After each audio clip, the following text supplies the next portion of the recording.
I just finished watching Vice Ganda's latest film. Holy shit.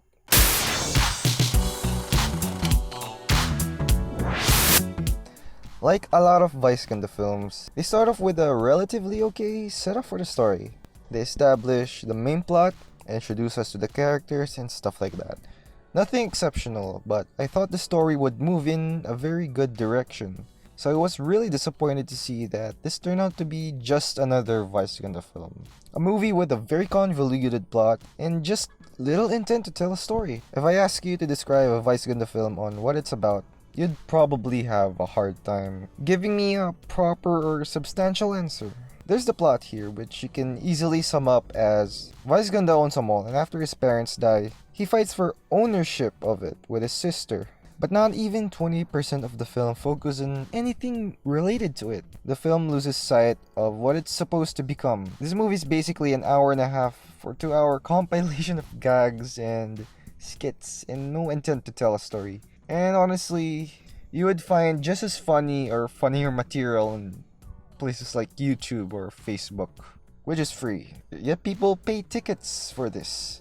I would say this movie is a step up from Vice Ganda films on the visual aspect. The special effects are good.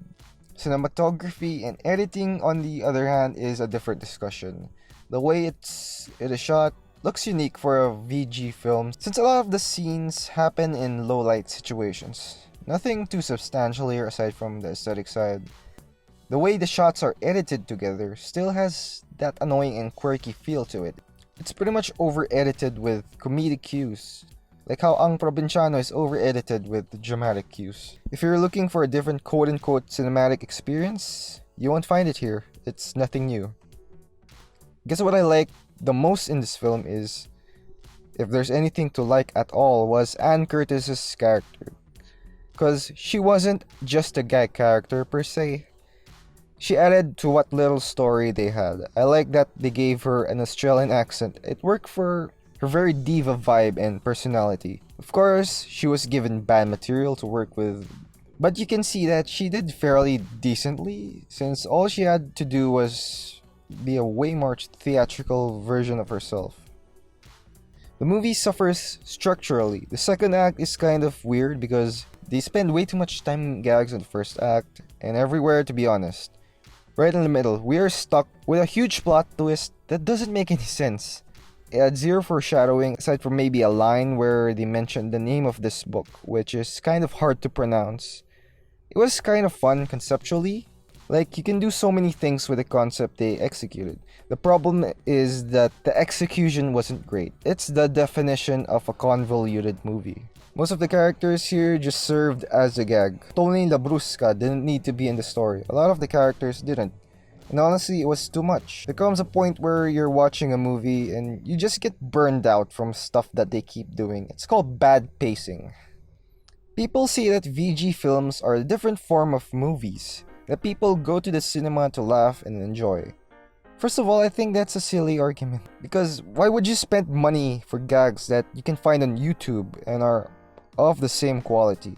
That's fine if the jokes and gags are funny, but they aren't funny. They didn't make me laugh, they made me sleep. The movie was boring. I would notice people in the cinema, they would start talking. A number of them. Some would even look at their phones for several minutes, completely uninterested in the movie. People want to see a story. People pay thousands of pesos a year to watch in the cinema or on Netflix. People binge watch 20 straight Marvel movies to catch up to Endgame. People care about stories a lot, so it's silly that people argue the masses come to watch, regardless if the movie has a story or not. You know what's really happening? It's that these moviegoers are getting scammed. They are promised a good story and some laughs, but they're being fed subpar, low-quality, mind-numbing material. Your brain literally has to downgrade in order to appreciate this movie. It's like some dumb old executive producer came in one day and said that people like these movies because it makes them laugh. So let's just make them laugh. No, people like movies because they're movies. They're immersive and fun. They can make you laugh or cry or piss your pants. But this movie doesn't make me feel anything. Yes, the movie's intent is to bring lots of positivity and laughs and some form of escapism, but the intent didn't carry on. It was just badly made. Yes, people will still watch this movie and it will still make hundreds of millions.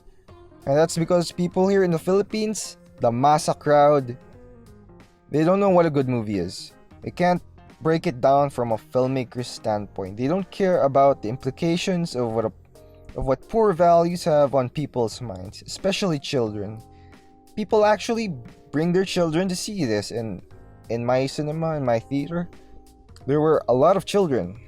And these children are gonna think this is cool, calling people names, acting all crazy, smart shaming, and a bunch of other degenerative qualities that Filipinos tend to have. The worst thing is Star Cinema has enough resources to actually pull off a good story. Unfunny jokes, bad storytelling, lack of pacing mostly can be fixed on a piece of paper. It's called the script. Just write things around so that the story becomes more coherent. That doesn't cost money. It costs a couple brain cells. This lack of passion for their movies just seeps through. One more thing is that people will continue to watch these movies out of tradition. Whether or not the contents of the package is good, this is what they've always done. They don't know how to judge a bad film anyway, and they just go for it. Just know, if you don't like these current Vice Ganda films, you vote with your wallet. If you want these people to step up with their movies, don't watch it in theaters, wait for it on Netflix or something. Anyway, if you made it this far, I'm coming out with 2 very special videos that I've been working hard on. The only way most of you will see it is if you subscribe and turn on the notifications bell. The notifications bell is important because you probably still won't see the video even if you're sub. Anyway, thanks for watching, and I'll see you in the next video.